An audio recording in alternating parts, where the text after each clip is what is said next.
সুপ্রভাত, শুভ সকালের অনেক শুভেচ্ছা নিয়ে আবার চলে এসেছি আজকের তৃতীয় পর্ব নিয়ে। ক্রোধ সম্বরণ থেকে অক্রোধ এর তৃতীয় পর্ব আজ শুরু করি। এর আগে আমরা জেনেছি ক্রোধ কি এবং কগনিটিভ থেরাপির সংক্ষিপ্ত বিবরণ। এবারে একটু বিশদ জানব।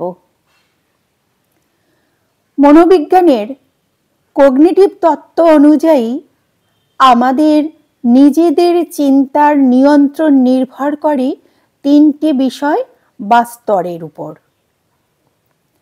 প্রথম স্তরে দ্রষ্টা হিসাবে নিজেদের চিন্তা, অনুভব ও প্রতিক্রিয়াকে পুঙ্খানুপুঙ্খভাবে নিরীক্ষণ করতে শিখতে হবে।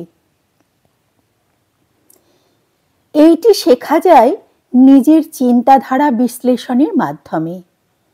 এই পদ্ধতি অনুযায়ী প্রত্যেকটি চিন্তাকে আলাদাভাবে লক্ষ্য করে তার বিশ্লেষণ করা, ব্যাখ্যা করা এবং কোথায় কী জন্য অসুবিধা হচ্ছে সেইটি স্থির নিশ্চয় করা। এভাবে একজন মানুষ তার নিজের ইমোশনকে নিয়ন্ত্রণ করতে শেখেন। যে নামেই ডাকা হোক না কেন, কগনিটিভ থেরাপির মূল কথা হলো নিজেকে দেখা, আত্মনিরীক্ষণ, আত্মবীক্ষণ ও আত্মবিশ্লেষণ। নিজের চিন্তাধারাকে এইভাবে সূক্ষ্মাতিসূক্ষ্ম বিশ্লেষণ করে দেখলে আমাদের চিন্তাধারার ও তার প্রতিক্রিয়ার মধ্যেকার অসামঞ্জস্য ও পরস্পর বিরোধী ভাবের বিষয়ে আমরা সচেতন হব। এটি হলো কগনিটিভ তত্ত্বের দ্বিতীয় স্তর। আর তৃতীয় স্তরে আমরা আমাদের চিন্তা ও প্রতিক্রিয়ার সামঞ্জস্য বিধান করতে শিখি।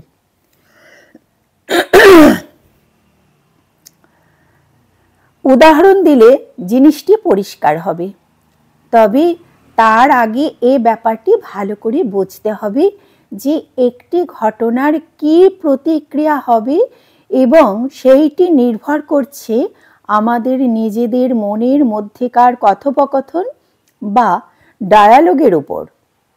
অর্থাৎ যখনই কেউ কিছু বলে বা করে, সেটা আমিও হতে পারি। আমার মধ্যে একটি চেইন রিয়াকশন অর্থাৎ ক্রমান্বয়ে একটার পর একটা চিন্তা শুরু হতে পারে। সেই চিন্তা শেষ পর্যন্ত কোন দিকে এবং কোথায় গিয়ে থামবে তার উপরে আমার প্রতিক্রিয়া নির্ভর করে। এই তৃতীয় স্তর ঘটনাক্রমের মধ্যে আমরা সচেতনভাবে আমাদের নিজেদের সচেতন চিন্তা ঢুকিয়ে দিয়ে এর ফল অর্থাৎ প্রতিক্রিয়াকে প্রভাবিত করতে পারি। যেমন ধরুন, আমরা আমাদের নিজেদের আস্থাভাজন করব, সঙ্গে কথোপকথনের মাধ্যমে আমাদের করণীয় স্থির করি। ঠিক অনেকটা সেই রকমই এটি হলো এক কথায় নিজের সঙ্গে কথা বলা, নিজেকে বোঝানো। ওই যে একই কথা আমি প্রথম পর্বেও বলেছি, দ্বিতীয় পর্বেও বলেছি, আজ তৃতীয় পর্বেও বলছি, নিজেকে আত্মসমীক্ষা করতে হবে সর্বদাই। আগে নিজেকে বুঝতে হবে, নিজেকে বোঝাতে হবে। এ যেন অবুঝ মন একদিকে যেতে চাইছে, একরকম প্রতিক্রিয়া দিতে চাইছে, তাকে সচেতন মনের চিন্তার সাহায্য বুঝিয়ে বলা যে ব্যাপারটা এরকম নয়, ওই রকম হবে। অর্থাৎ আমরা নিজেদেরকে যদি নিজেরা ঠিক মতো বোঝাতে পারি, তাহলে আমার মনে হয় নিজের ক্রোধটাও কিছুটা কমে এবং আমার দ্বারা যদি অন্য কেউ ক্রোধান্বিত হন, তাকেও স্তিমিত করা যেতে পারে। এটি এক রকমের বিচার করা, নিজের মনের মধ্যে বিচার করা যে এটি ভালো কি মন্দ, এটি কেন হচ্ছে, কি হচ্ছে, কি করলে প্রতিকার, এটা কি ঠিক করা হচ্ছে, আমার মনের মধ্যে একদিন বলে এবার এটা করা উচিত, মনের অপর অংশ বলে এটা করা উচিত নয়। তারপর যুক্তির ওপর যুক্তি খাড়া করে শেষ পর্যন্ত সিদ্ধান্তে আসা যায় কি করণীয়। যেমন চলচ্চিত্রে অনেক সময় দেখানো হয় যে নিজের ভেতর থেকেই একজন বেরিয়ে আসছে, এসে ব্যক্তি হয়ে দাঁড়িয়ে বিরুদ্ধ যুক্তিগুলো বলে যাচ্ছে, আর মূল ব্যক্তি সেগুলো খণ্ডন করছে বা গ্রহণ করছে। এভাবে নিজেকে নিজে নির্দেশ দেওয়ার মধ্যে অপর একজনের সঙ্গে আলোচনার সাদৃশ্য আছে। এর ফলে আমরা যেন আর একজন আস্থাভাজনের সঙ্গে আলোচনা করছি এমনটি মনে হয়। এতে আমাদের মনোযোগ অনেকটা প্রভাবিত হয়, যার ফলে নেতিবাচক দিকে মনোযোগ না দিয়ে সাধারণ বা ইতিবাচক দিকে মন যায়। এভাবে আমরা নেতিবাচক প্রভাব থেকে মুক্ত হই। এর মাধ্যমেই আমরা আমাদের ভেতরের যে ক্রোধ বা অনিশ্চয়তা অথবা বিষণ্ণতার প্রভাব থেকে বেরিয়ে আসতে পারি। যারা অল্পেতেই ক্রুদ্ধ হন বা দুঃখিত হন, তাদের মনের মধ্যে চিন্তা এবং অনুভবের মধ্যেকার পার্থক্য লোপ পেয়ে যায়। মনে যে কোনো চিন্তা ওঠার সাথে সাথেই সেই ধরনের অনুভব বা অনুভূতি হতে থাকে। তবে এভাবে নিজেকে নির্দেশ দেওয়া খুব বেশি সফলযোগ্য হয় না যদি এর ব্যবহারিক প্রয়োগ অভ্যাস করা যায়। সেটি কি না, এ ব্যাপারে সাইকোলজিস্ট আরন বেক বিষণ্ণতা রোগের চিকিৎসার এক নতুন দিগন্ত খুলে দিয়েছেন। তিনি দেখিয়েছেন যে কোনো একটি অপ্রীতিকর ঘটনা বা কাজ আমাদের মনে যে ক্রোধ, দুঃখ, আনন্দ, দুশ্চিন্তা ইত্যাদি ভাবের সঞ্চার করে, তার পিছনে রয়েছে নিজের মনের মধ্যেকার অটোমেটিক থট বা স্বাভাবিক স্বতঃপ্রাণোদিত চিন্তা। যে চিন্তাগুলি আমরা ভেবে করি না, ভিতর থেকে স্বতই উঠে আসে। এই চিন্তা আমাদের নিজেদের এবং অপরের মূল্যায়ন করে থাকে। সেই চিন্তাগুলি এত দ্রুত উঠে আসে যে নিজেকে নিজের থেকে আলাদা করে নিয়ে না দেখলে বোঝা যায় না। এটি একমাত্র অভ্যাস করে আয়ত্ত করতে হয়। আর সব সময়ই এসব চিন্তাগুলোকে যুক্তিপূর্ণ মনে হয়। এখন কি ধরনের চিন্তা উঠবে, সেটি অনুকূল না প্রতিকূল, তা নির্ভর করে ব্যক্তি স্বাতন্ত্র্য বা পার্সোনালিটির উপর, যা কিনা আবার নিজেদের অভিজ্ঞতা লব্ধ। অর্থাৎ আমরা যে যার জায়গা থেকে জীবনটাকে উপলব্ধি করতে পেরেছি, যেটুকু অভিজ্ঞতা সঞ্চয় করেছি, সেইটা দিয়েই আমরা নিজেকে যদি সঠিকভাবে মূল্যায়ন করি, সঠিকভাবে আমরা যদি ওটাকে নিয়ে সব সময় ভাবতে থাকি যে আমি কি ঠিক, বা কেন আমি এটা করছি, আমার কেন হঠাৎ করে ক্রোধ আসে, ওকে আমি কেন রাগালাম, বা ও কেন ক্রোধান্বিত হলো আমার কথায়, সেটা যদি আমরা সব সময় নিজেকে ভাবতে থাকি, তাহলে কিন্তু সমস্ত কিছুই অনেক পরিষ্কার হয়ে যায়, জলের মতো স্বচ্ছ হয়ে যায়। আমরা যখন নিজেদের মূল্যায়ন করি, সেই মূল্যায়ন যদি অমূল্যায়ন হয়, তবে আমরা দুঃখিত হই, বিষণ্ণতা আমাদের গ্রাস করে। যদি এই মূল্যায়ন অতিরিক্ত মানের হয়, তাহলে আমাদের মাত্রাতিরিক্ত আনন্দ হয়। যেমনি কোনো ভয়ের চিন্তা, সেটি বাস্তবিক বা কাল্পনিক যাই হোক না কেন, আমাদের ভিতরে উদ্বেগের সৃষ্টি করে। এখন মনে জোর এনে নিজেকে এই অটোমেটিক থট প্রসেসগুলির থেকে আলাদা করে প্রসেসগুলির প্রভাব কমিয়ে দেওয়া যায় বা নিশ্চিহ্ন করা যায়। এক্ষেত্রে একটি জিনিস আমাদের সাহায্য করে, সেটি কি না, রিয়েলিটি টেস্টিং বা বাস্তব ক্ষেত্রে পরীক্ষা করা ও পরিবর্তন সমাধান বা অল্টারনেটিভ সলিউশন বের করা। সেই সলিউশনটা কি না, এখানে অনেকগুলো উদাহরণ দিয়ে বোঝানোর চেষ্টা করছি যে কিভাবে আমাদের মনে ওঠা প্রাথমিক চিন্তা আমাদের অটোমেটিক থট প্রসেসের মধ্যে দিয়ে সুসম্বদ্ধ চিন্তারূপে সংগঠিত হয়ে ভুল সিদ্ধান্তে পৌঁছে দেয়। 1 নম্বর পয়েন্ট হচ্ছে ওভার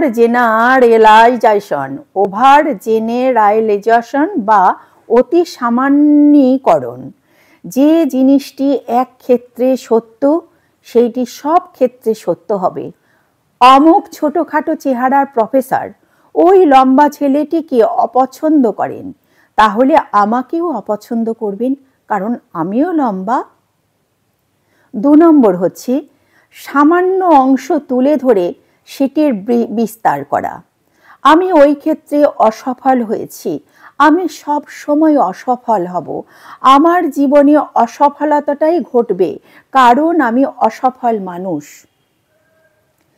3 নম্বর হচ্ছে সব ঘটনাকে নিজের সঙ্গে যুক্ত করে নেওয়া, যত গোলমালের কারণ আমি। 4 নম্বর কারণ হচ্ছে প্রমাণ না থাকলেও সিদ্ধান্তে অটল থাকা, যেহেতু অতীতে এরকম হয়েছিল সুতরাং ভবিষ্যতেও তাই হবে। সব সময় সব থেকে খারাপ ঘটনার চিন্তা করা, মনে খারাপ কিছু উঠলে সেই খারাপই ঘটবে। 6 নম্বর হচ্ছে কোনো জিনিস হয় ভালো না হয় মন্দ, হয় সাদা না হয় কালো, মাঝামাঝি কিছু নেই। বিভিন্ন ধারণা ও অটোমেটিক থটের ফল। প্রাথমিক ধারণা আমি যদি ভালো হই তাহলে আমার সঙ্গে খারাপ কিছু ঘটবে না। এবার পরের ধারণাটা কি? 1 নম্বর হচ্ছে আমার সাথে খারাপ ঘটেছে কারণ আমি ভালো ছিলাম না, ভালো নয়। অথবা 2 নম্বর কারণ হচ্ছে আমি ভালো অথচ আমার সঙ্গে খারাপ ঘটছে, অতএব জীবন ব্যাপারটাই খারাপ। মনের অটোমেটিক থট, আমার স্বামীর ব্যবহারকে আমি খারাপ করেছি, আমি ডিভোর্স নিয়ে আমার সন্তানদের ভবিষ্যৎ নষ্ট করেছি, আমার জীবন কখনোই ভালো কাটেনি কারণ আমি ভালো নই। আমার কেন স্বামী নেই, ঈশ্বর আমাকে দুরবস্থায় ফেলেছেন, আমার সন্তানরা কেন দুর্ব্যবহার করে, আমার ওপরওয়ালা অর্থাৎ বস আমার সমালোচনা কেন করবে? এর ফল ও সিদ্ধান্ত হচ্ছে দুঃখ, বিষণ্ণতা, ক্রোধ। কগনিটিভ সাইকোলজি এবং কগনিটিভ থেরাপি আমাদের নতুনভাবে চিন্তা করতে শেখায়, যে নেতিবাচক চিন্তা দূরে সরিয়ে ইতিবাচক চিন্তা করতে সাহায্য করে, বিষণ্ণতা ও ক্রোধ থেকে রক্ষা করে। নেতিবাচক চিন্তা সব সময় দূরে ঠেলে দেওয়ার চেষ্টা করতে হবে। আমাদের যতটুকু আছে, যা কিছু আছে, সব সময় ইতিবাচক ভাব মনে করতে হবে, পজিটিভ ভাব আনতে হবে, এনার্জি বাড়াতে হবে।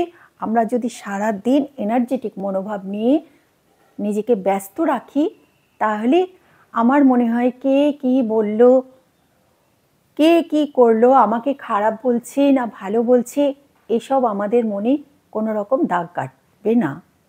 কিন্তু নিজেকে বুঝতে হবে যে আমি নিজে কি, নিজেকে যে ঠিক মতো আইডেন্টিফাই করতে পারবে, সেই সঠিকভাবে সোজা হয়ে দাঁড়িয়ে থাকতে হবে। আমাদের অপরকে ও কি সে কি অত বোঝার থেকে নিজেকে বোঝো।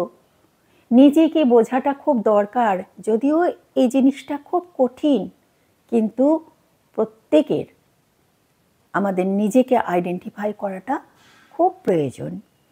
তো ক্রোধের কারণ অর্থাৎ 3 নম্বর ক্রোধের কারণটা আজকে 3য় পর্ব আমি বলে শোনালাম।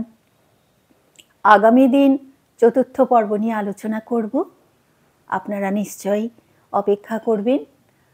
আজকের মতো আসি, সবাই খুব ভালো থাকবেন, সুস্থ থাকবেন। 2025 আমাদের সুখময় হয়ে উঠুক। আজকের মতো আসি।